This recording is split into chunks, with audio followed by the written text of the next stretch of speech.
Well, hello everyone. I'm Jill Bloom, publisher of Roofing Contractor magazine.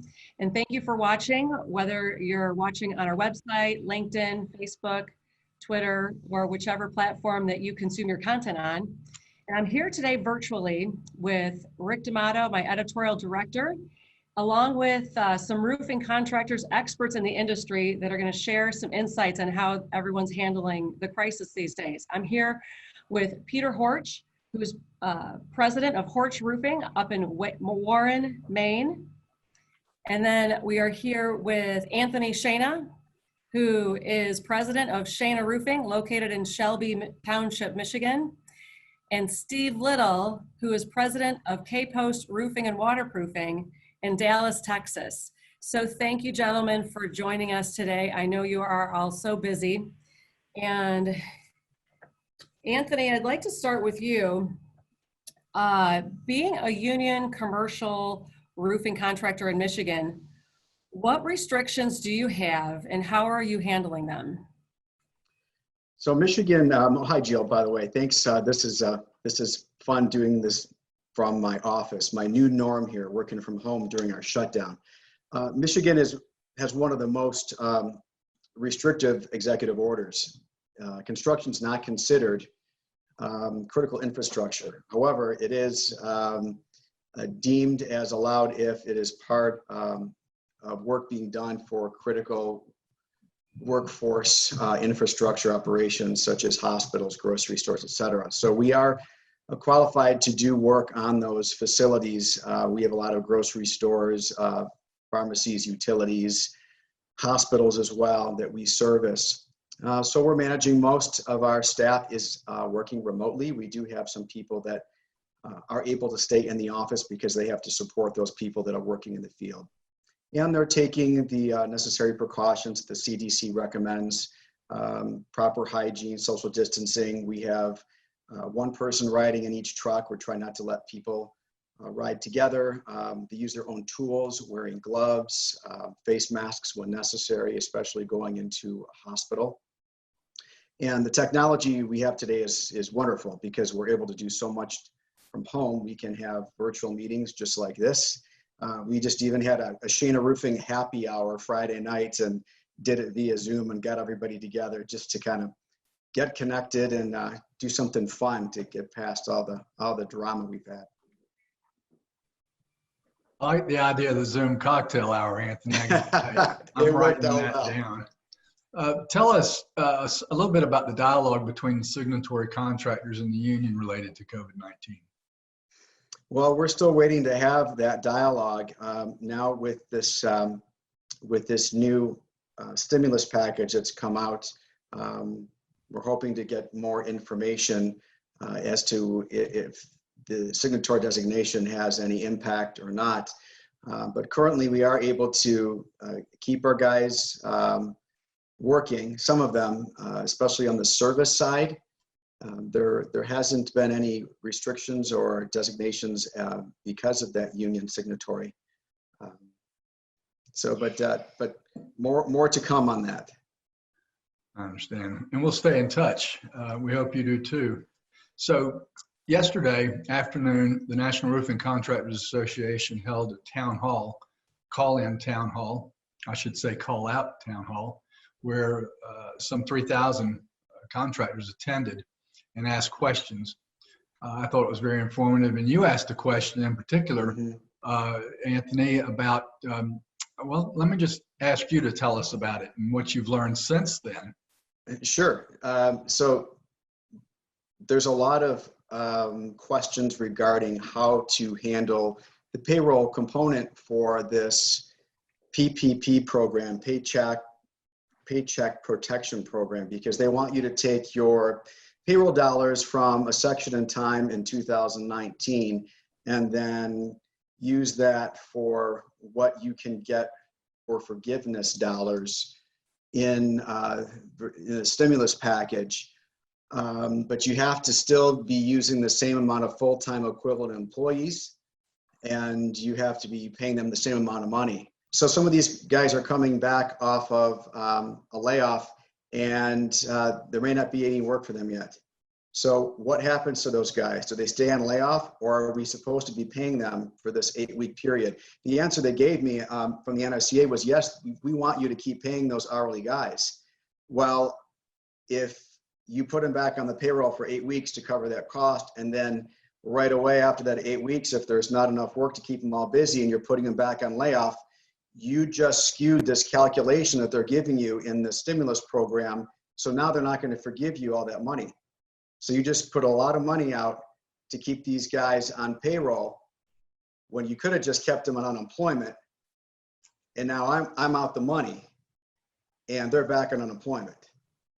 So we need more clarification from the SBA on how this calculation is going to work out, and how they're calculating the full-time equivalent as far as the number of employees. So we, as you know, we have employees that come and go. Roofing's a tough industry. You can have somebody that might come and work for, 3 or 4 days and they're like, oh, forget this. It's not, does that count as one employee or not? They're not full-time. They just came for a few days. So we have to figure out how to calculate these hours out to figure out what the full-time equivalent really is. Is it 40 hours a week for 365 days a year, or for 52 weeks? How does that work? So there's a lot of unanswered questions with the SBA right now that we need clarifications on. Spoke to my banker about it. He understands, and he has the same questions. He's getting the same questions from people that are in construction as well. I spoke to a financial consultant. So a lot of people all understand that we do have some, we're an anomaly, but we're not that rare. What are your clients requiring of you or asking of you in these particular times that they might not have? So they would like to know, some of them want to make sure that you are taking all the precautions with your men and workers. So one of the things we've instituted in our policy is that our workers have to all take their temperature. So we have our guys taking their temperatures on a daily basis, wearing gloves, wearing masks, keeping 6 feet apart, doing the social distancing. So we're following all those rules, and we also need from them the critical supplier designation letter. So if we're working on one of their facilities, in case the authorities stop us, we need to make sure we've got a critical supplier designation letter from them, as well as me as an employer. I have to give that designation as well to each individual employee. So that shows that they're on the road for a reason, that they're authorized. It shows the justification as why we are considered an essential business and where we're going to. So how was call volume in March 2020 compared to March 2019? It's pretty quiet. It's been pretty dry in Michigan as well. So there's not a lot of roofs leaking. And when they do leak, people aren't in their buildings to know the roofs are leaking. So it's been pretty quiet. There is still bidding going on. We still have our estimators working fairly consistently here. So everything hasn't gotten pushed off. We've even had virtual pre-bid meetings. So we're trying to keep things going as best as possible and keep guys busy. So you remain positive that the roofing season, such as it is still going to launch and get you going? We're hoping so. It's still going to be affected. We have had clients that have canceled contracts or held off because they're concerned. They're automotive related. They don't know if their orders are going to be coming in like they had expected. So the stimulus package is very important to keep people going. We just don't know if it's going to put everybody back at 100%. It's going to definitely put the brakes on a bit. Just one quick question. Is the state of Michigan consider the automotive industry essential? Most of the plants have shut down, but what they have done is the president issued an executive order to institute production of ventilators and face shields at the automotive supplier. So a lot of the plants here have been converted, and they're doing their part to help get out ventilators to all the hospitals, hopefully not just across the country, but across the world, to help with the much needed protection equipment and ventilators. Well, I'm going to hope and pray that happens. And Anthony, I thank you. Thank you very much. Keep those plants dry for us. And Jill, I'm going to turn it back to you. Will do. Thanks. Yeah, so Peter, I'd like to put the next question to you. I guess several questions. I'll start with the first. You have built really a nice, primarily residential business up in Maine. How has COVID-19, how's the crisis changed your plans for 2020? Thanks for asking. I'm happy to be here, and greetings to everybody watching. This is seriously a really crazy time right now, and we're all trying to navigate through it. 2020 is definitely going to look different. We are already up 20% this year in production. We had a pretty mild winter, and so we've been able to get a lot of projects done throughout the winter. And so everything was looking good until kind of the brakes got put on here. Calls are down, production's down, and we actually decided just today that we're going to be shutting our entire company down at the end of the week. How long do you expect to have it shut down, Peter? You know, I don't know. We're up in Maine. We're a little bit always behind the times, and we don't usually feel the highs and lows like the rest of the country. It's a very tourism, based area, and a lot of second homeowners.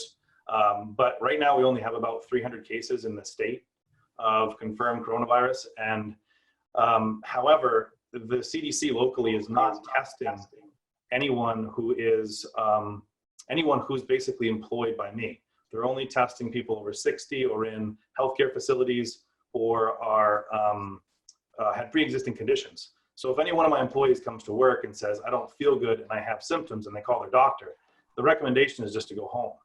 So we never really have a confirmation of whether or not any of our employees are exposed to this.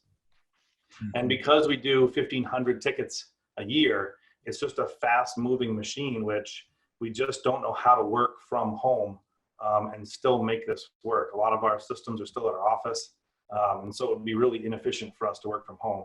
And like I said, sales calls have just literally dropped off to 2 or 3 calls a day, which doesn't keep 7 salespeople busy. So I think it's the safest thing for my company and for my employees and for our customers, just to accept this and to do our part and to stay home. How do you feel this will have changed your long-term plans for Horch Roofing? I think we've got a pretty secure, future in front of us, where we have quite a bit of the market share here in the mid-coast of Maine. We're statewide, and I feel pretty confident about the future. I just know that, I've been in business for 17 years, and every year we've had a growth year. This one, we're probably not going to have a growth year. And so we're definitely going to be down a little bit, but I just have to do the right thing for my people and for our customers. I understand. And that must have been a gut-wrenching decision for you to come to shut the operation down. You're also serving on the board of directors of the National Roofing Contractors Association. Is that right? Technically, yes. I've yet to go to my first meeting. So. Okay. Well, congratulations on being elected. And so I don't know if you can answer this or not. I was going to ask how the virus might have changed things you will do from your position within RCA. I don't really, orientation was supposed to be in June. I think it was the 1st and 2nd of June. And I don't know as if I'm going to want to or be able to fly to Chicago for that meeting. So we'll see what happens there. And I really have yet to get more involved in the board meetings and the vision of NRCA. I'm on a few committees right now, but those are kind of specific. So I'm curious to see what happens with the NRCA in the upcoming months and what we decide to do. Well, we've seen some significant changes in the amount of time they spend on this, obviously, but we'll be keeping an eye on that as well. And you mentioned, when you talked to Jill, you mentioned your peer group. Who are some of the folks in your peer group, and how have they helped you? Yeah, I'm part of a peer group here in Maine, which there aren't a lot of roofing contractors in Maine my size. We do about 11 million in gross revenue a year, and so that puts us in maybe the top 5 to 10 contractors in the state. So it's hard to connect with other roofers. That's why I like to network nationally, is to meet and exchange ideas with other roofers across the country. But specifically for the state, I've joined a group of just CEO owners or leaders in their businesses, just to help get some perspective on some issues that I'm having in my company or issues that they're having in their company. And it's just a great back and forth. It doesn't have to be the same type of business, but at the end of the day, it's all ones and zeros, right? So we're all trying to do the same thing. And so it's good to be a part of one of these groups.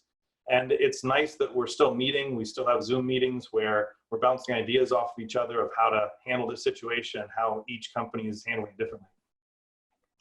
Give me an example or two, if you can think of them, of some of the things you've learned, especially specifically since you've been meeting on Zoom and dealing with this crisis from your peer group. Well, instantly, we have a sales office here at our headquarters where all of our salesmen worked out of. And instantly, when this thing started to intensify, I networked with them and said, how do you guys work from home? What do you set up? I didn't have a work from home policy.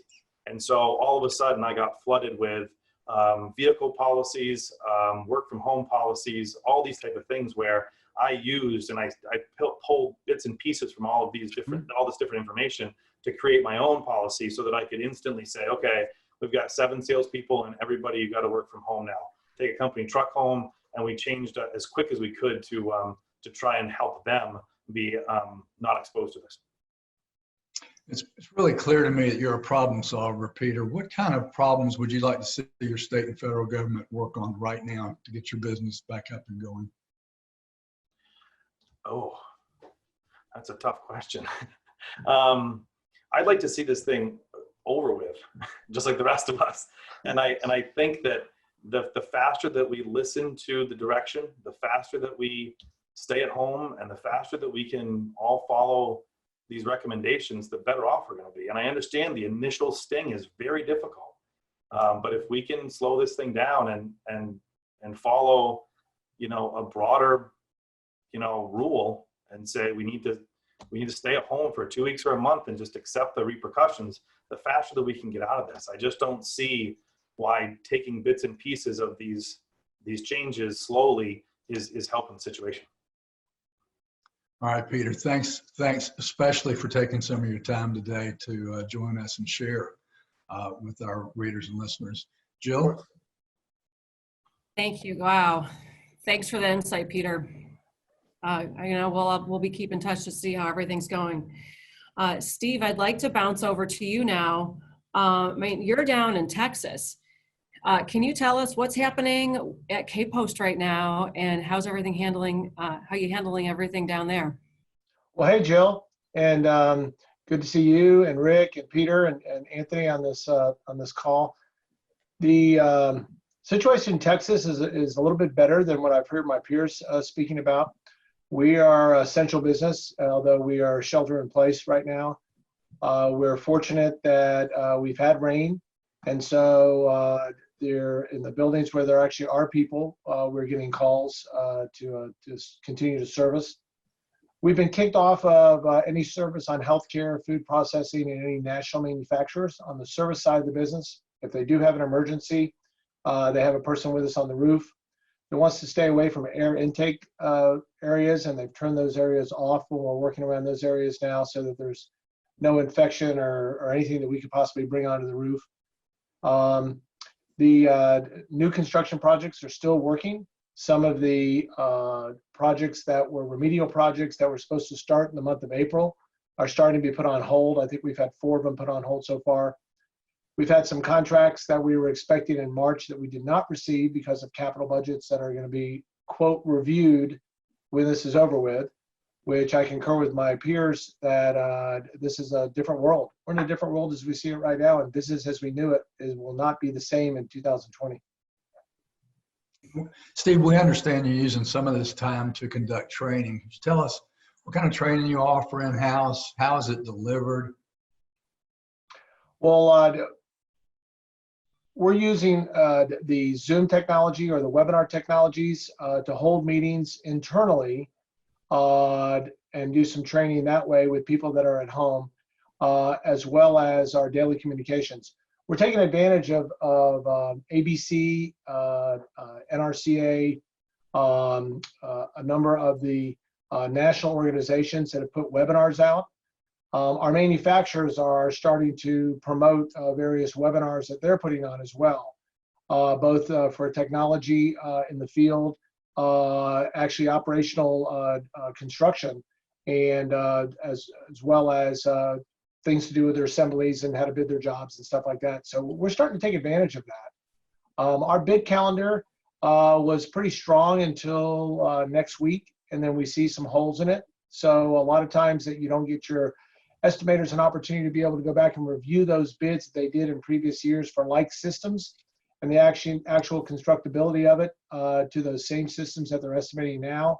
Our chief estimator is starting to hold some classes and reviewing some job costs, doing some of those post-cons that we all get too busy to be able to do, and actually taking the time to do that on that side of the business. Our shared services group, which is all our support team that works with accounting or HR or purchasing or inventory control or those type of things, are all, they're holding Zoom meetings now, catching up on end of quarter or follow-up of end of year. We're looking at this as, let's try to make some lemonade out of these lemons. We all run at the speed of sound, and we never stop to do those due diligent items because of the speed of business of what's going on here. So we're forced to stop and to reflect on what we can do. We're still keeping the folks employed, so why don't we use the time to the best of our ability, and let's try to get ahead of our competition. Hard to argue that. Are you able to do any hands-on training at this point, or is it all going to be restricted to the online?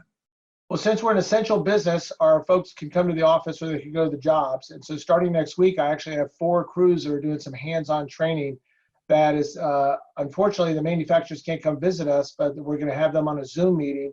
And then we're going to have our superintendents actually working with our crews for the technical training side of it. Excellent.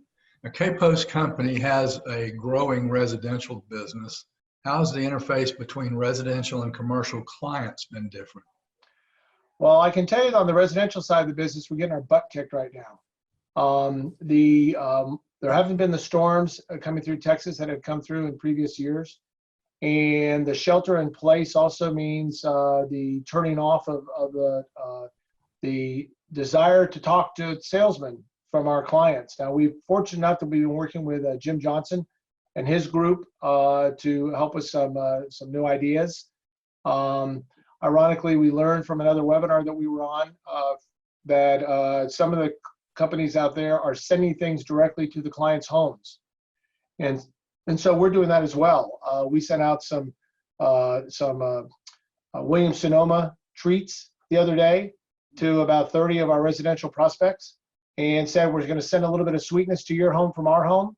And sure enough, it picked up 2 orders out of that somebody kind of just thought that was unique and woke up from it and picked up about $30,000 in residential business off it. But residential is much tougher right now than commercial is. Well, are there any processes that the workers are employing that are exclusive to your residential division? I don't think so, Rick. All of us are using Zoom or Teams. And we found that there is a desire for social interaction, which just conflicted what I told you, but it's minimal on the homeowner side. We seem to be seeing more social interaction or people really wanting to engage in a Zoom meeting or a Teams meeting on the commercial side of the business. All right, so I'm going to switch channels just a little bit, and this is a horrible way to ask this question, but I'm going to do it this way anyway, and hope you can bear with me. Of all the technology K-Post Company uses, and I know it's a lot, which has helped you the most? And I'm going to say ERP, estimating, CRM, mobile apps, B2C apps, photo, video apps, aerial inspections. Wow, you didn't leave anything out, did you? I hope not. Well, I'll tell you from a CRM side, we use follow-up and we combine it with Dataforma. So Dataforma is on our service side and follow-up's on our project side. And follow-up has given us, we've had a lot of data in there over the last few years. And so it's given us a lot of background on sales behaviors, on the way our salespeople act and the way that they have most success. So we've been able to direct them using the analytics off that technology as well. On the communication side, like I told you, Teams and Zoom are the 2 things that we're using in that area. If we're just doing one-on-one communications internally, all of our salaried employees and all of our foremen are on iPhones or on iPads. And so we do a lot of FaceTime conversations along that route. We use the Edge estimating system for our projects, and we use Pontivo, which is a new technology for aerial assessments for our assessment work right now. I think we're doing like 40 buildings right now, so that's able to continue on because of the drone pilots that are out there, third-party drone pilots that are doing the work. I don't know if I have any more that I can give you any insight on. Well, tell me just a little bit, if you would, because some folks may not be familiar with it. The follow-up power and data former, could you just illuminate sort of which each one of those do and how you tie them together? So follow-up power is more of a sales behavior CRM. And they've added some APIs to it, so now the Edge is tied to it, so all the data you have on your client can go in through what you're estimating in on your estimating side. Where Dataforma is a CRM, but it's also a work order processing system, and we've used it as much as our digital file cabinet. So every warranty that we've ever done for anybody in our company, where it used to be on a hard drive inside the building on a server, is now in the cloud into Dataforma. All of our work order processing, and we process about 4,000 work orders a year in our service department, are all done through Dataforma. All of our workmen, our foremen that are out on the job sites are actually, they upload all the data information, all the pictures, everything from the service call onto that. And then any communications that we do on the service side of the business, we do through Dataforma. We keep all of our CRM in there. We really wish that they were together, and we've talked to both of them about, hey, can we do an API or do something between the two of them? But we haven't been able yet to get on that same page. That tends to be difficult in these situations. How do your clients interface with that data? Well, on the Dataforma side, they don't on the follow-up side, but on the Dataforma side, we have a portal, and in the portal, they sign in and they go directly to their account, and then they can look at all the proposals, all the history, all the invoices, all the pictures, any of the assessments, those type of things. Okay, switching gears again, I'd like to speak to you, if I can, about business interruption insurance. What are your insurance professionals telling you? That I should have added it to a 831B captive program. I should have added this policy for pandemics, because the pandemics are all excluded, and all the P&C policies are out there for business interruption insurance. And it all came from the Ebola and SARS and all the other ones that transpired in the past. These insurance companies learned the first time to make sure that you exclude it. And I'm a roofing contractor. I mean, why would I be concerned about a pandemic, right? And I could see my peers, Peter and Anthony, are all shaking their head going, yeah, Steve, I mean, nobody predicted this to transpire. So we don't have it in our P&C insurance, and we had business interruption in our 831B enterprise captive insurance program, but it is for inclement weather and unusual circumstances and earthquakes and all sorts of type of stuff that has nothing to do with pandemics. It's going to be interesting to see how that develops in the future. What's your take on that? On if the insurance companies will remove the exclusion? Well, I don't think they're going to remove the exclusion. No. I don't think that'll ever happen. But how do you think are they going to offer you insurance and coverage? Will the industry generally adopt that sort of coverage? How do you think this is going to go? I don't think so, Rick. This is just unusual times. This is a totally unusual situation. Having the same situation we had when people were, shooting cars on highways, or going into high schools and theaters and shooting people up. This is such weird, unusual situation that we as business owners don't even think about covering our businesses for that. So, going to change channels on you again, Steve. Put on your National Roofing Partners hat. Steve, you're also the CEO of National Roofing Partners, NRP, a coalition of commercial roofing contractors nationwide. Tell us a little bit about how NRP practices have changed considering the COVID-19 virus. That's a great question. We have 172 contractors across the country. We have a number of national accounts. We've had folks like Walmart. I held a meeting with about 40 of us as contractors across the country and said it's business as usual for them. Continue to stock roofs, continue to work. But ironically, their sister company, and I like to say I have the same checkbook through the stock market, on Sam's side, stopped and said no more construction on our projects till further notice. We've had people like PetSmart that said finish the projects you've had, but the ones that we have slated for this year that we were going to give you in March are put on hold now until this is over with. And then we've had national companies across the board tell us to continue servicing them on the service side. So we're seeing some capital projects that are having some hold until further notice on the budgetary side or on the releasing of the bidding that's transpired so far. We're not seeing any slowdown on asking us to continue to bid to give them budgets for projects to be done in 2020. I think we put out 70 projects last week for bids on that end of it. And ironically, we're seeing people asking for, we've made presentations on this Pontivo software, this AI analytics for doing assessments with drones. And we launched it in February at the IRE, and we've been getting a lot of traction on that from people now that are saying, hey, wait, if we don't want you on our buildings, maybe we can go down this other path. And there are a number of companies out here that have some drone technology. We just happen to launch a unique product. How do you feel about that product actually getting a grip now because of this? We're seeing some traction, so I'm encouraged. I think that, as with the roofing technology group that you and Jill are very much involved in, RT3, we are seeing a modernization in the roofing business. Technology that is currently available in other industries, we're now seeing it come over to the subcontractor side of the world, not just the roofing side, but also the MEPs side of the business.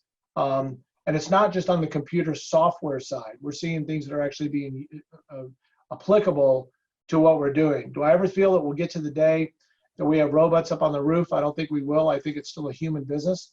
But I've seen robotics put up sheetrock, and I've watched robotics stand in front of a shear and load it with sheet metal, and also put it in a brake and put it in, helicopter it, pull it back out, run it down the conveyor line, and then to turn around and have a robot pick it up at the end of the conveyor line and stack it on a pallet and shrink wrap it. And our good friends from Peachtree City pulled that off, and it's amazing. Yeah, indeed. So to the extent that you can, talk to us about your discussions, NRP particularly, with the supply chain in terms of actual supply potential shortfalls and that sort of thing.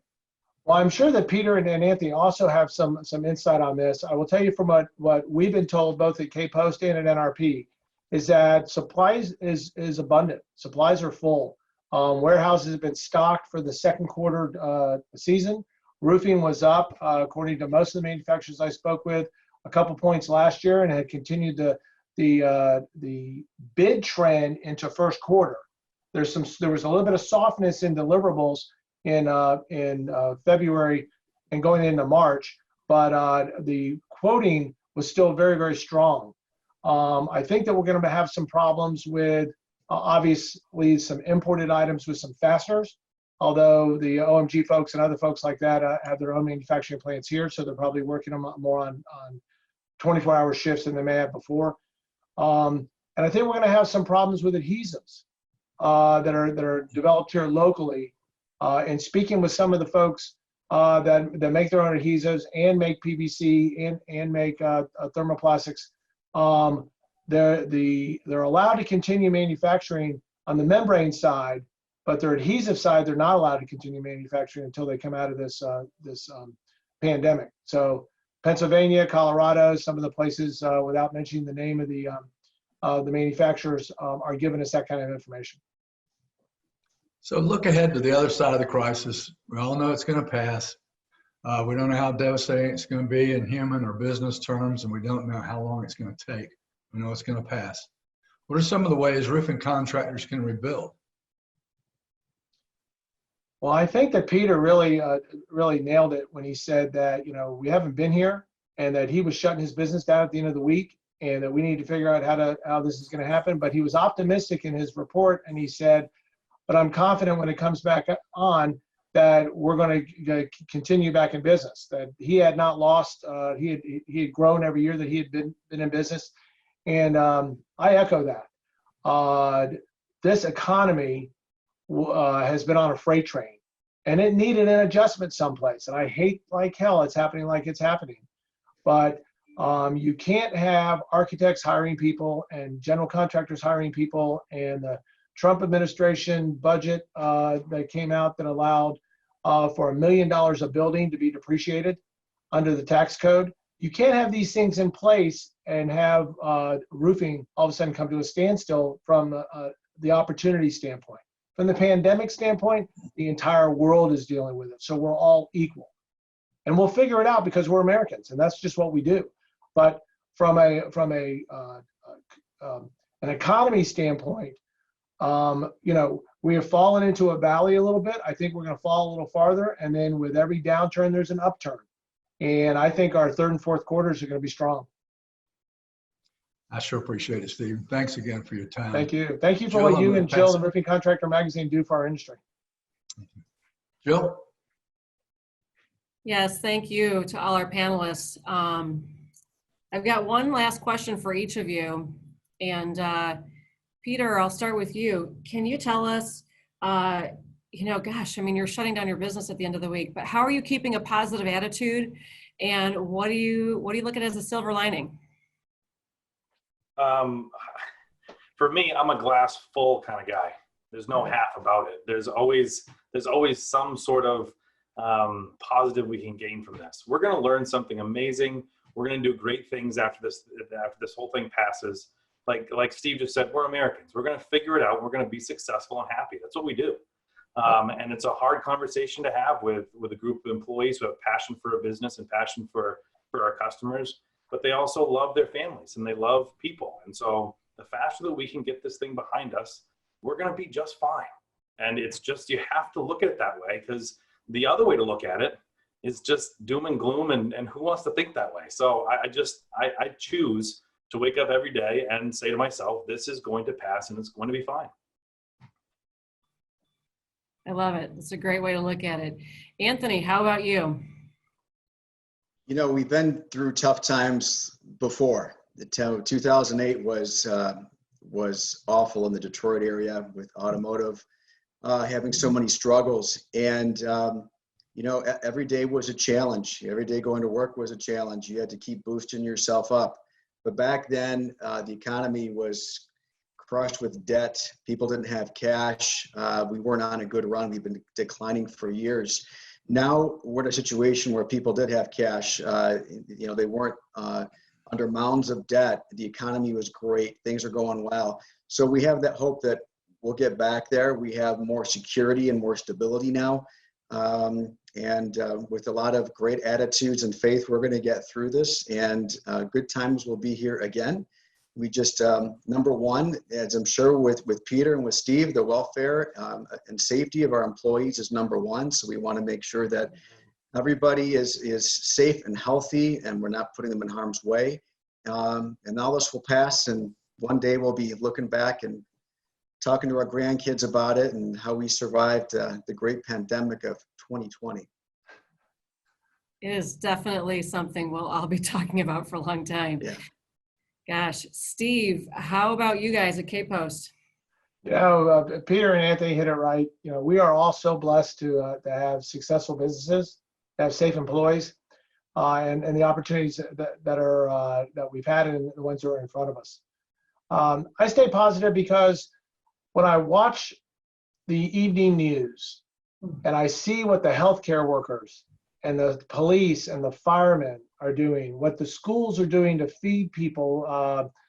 Here in our local marketplace, they've fed like 87,000 meals over the last couple of weeks. When I see the different fundraising going on. I saw iHeartRadio the other night. I saw they were raising funds for the firefighters, and they were raising funds for one of the food banks. And I go, wow, this country really comes together, and it just makes me so proud to be part of it. I'm very, very blessed to have a great family, both a work family, an industry family, and my own family, and everybody is healthy. So we're just thankful, and really truly are thankful for everything that the healthcare industry and the support teams are doing out there in the market. We're going to come through this, Jill. Thank you, Steve. And I'm so grateful for each of you and your time. And it's true, the roofing industry is family, and that's what it's all about, just coming together. So we're going to conclude again by just me thanking each of you, Peter, Anthony, and Steve. I know Rick and I both feel the same, that we're very grateful to be in this wonderful industry. And we can't wait to keep in touch with you guys and talk again. And if anybody has any other information, you can see at roofingcontractor.com. Just click on the Contact Us tab at the top, and you can reach any of us. So everybody stay safe and healthy, and have a great day. You too. Thank you. God bless. Thanks, Joe. Thanks, guys.